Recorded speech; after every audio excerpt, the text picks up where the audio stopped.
Winning back London was always going to be a stretch for the Conservatives, but they've just gone and made it a hell of a lot harder. And that's because the person they've chosen to take on Sadiq Khan next May for London Mayor is this woman. And make a much better mayor than he is. He doesn't even like London. He moans about London. He wants to pull our statues down. He wants to change our road names. He doesn't love London. I love London. I'm sure you do. Well, it feels like he's embarrassed of London. Yes, that's right. How dare he be? How dare he be? I'm very proud of London, and I would love to be its mayor. That was Susan Hall speaking a month ago on GB News to Dan Wootton, who has since now found himself under a cloud of unsavoury allegations. Hall is now one step closer to becoming London's mayor after beating her rival Moz Hussain with 57% of the vote. She doesn't seem well placed to pull off the same feat against Khan, though. I'm not sure anyone will believe her claim that Sadiq Khan actually hates London. It's just not a credible thing to say. And she has a bunch of other views which put her out of step with the people of England's capital. For example, in 2020, she tweeted this: "Come on, Donald Trump, make sure you win," and wipe the smile off this man's face. And she ats Seb Gorka. Now, I can't think of anyone really less popular in London than Donald Trump, but the Tory candidate is a public Trumpist. She also sent a light-hearted reply to this tweet from Lawrence Fox. So Lawrence Fox is here tweeting a sort of version of the LGBT and trans flags to make a swastika. And Susan Hall replies in a light-hearted fashion, "Oh, Lawrence," with a face palm. Now, I think afterwards she's claimed that was a condemnation. But I think when you look at that tweet, it looks very friendly, I would think, to someone making out that LGBT politics is akin to Nazism. Susan Hall is running on a platform to get tough on crime and to stop the expansion of London's ultra-low emissions zone.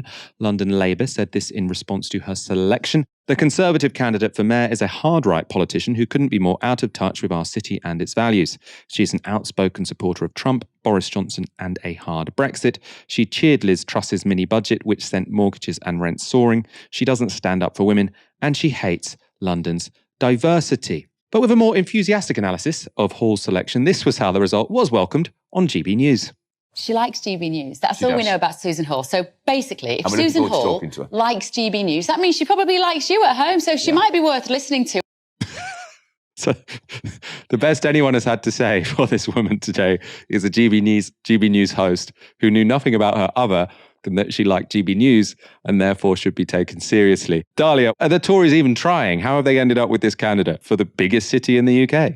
Yeah, I think that from when they ran Sean Bailey, I was just like, the Conservatives have given up on the London mayoralty. Like, they're just not interested, which is actually quite interesting to me because the London mayor is actually quite a strategic position. I think, don't quote me on this, but I think that the London mayor is the only other elected person that has the same salary as the Prime Minister, which kind of tells you that it's a politically very important position. You know, they have control of a significant budget.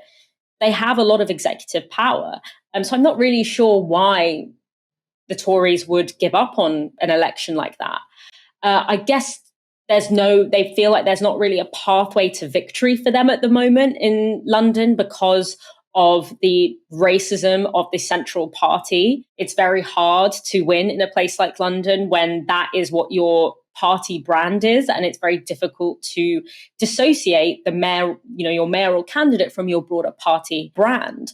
But I do think that it's very important to note the relationship between Hall and Donald Trump.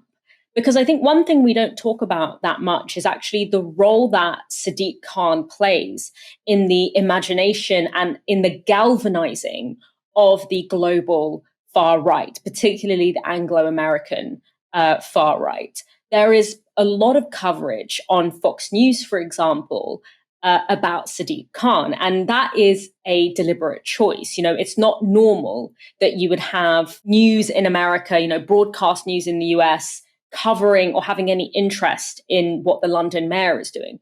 But because, of course, Sadiq Khan is a Muslim, he's perceived to be left-wing. I would disagree with that.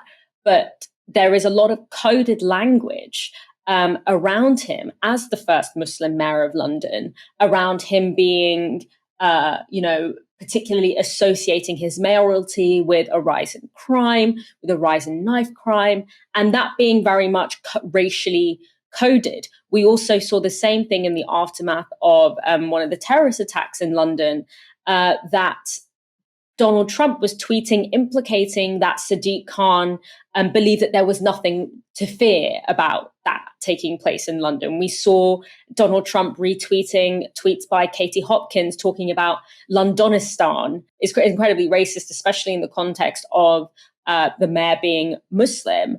And so I think that kind of the role and the way, the hyper focus on Sadiq Khan and the kind of conspiracy theories and racialized language that is used around his mayoralty as a galvanizing point in the global far right. Obviously it starts there and it ends with the Muslims are taking over and therefore we need to take up arms and we need to, defend our streets, which is, of course, and galvanize a fascistic thing. Sadiq Khan has been a very central figure, or has been situated as a central figure in that broader narrative. And so it's incredibly concerning to me that someone who is potentially running for London mayor,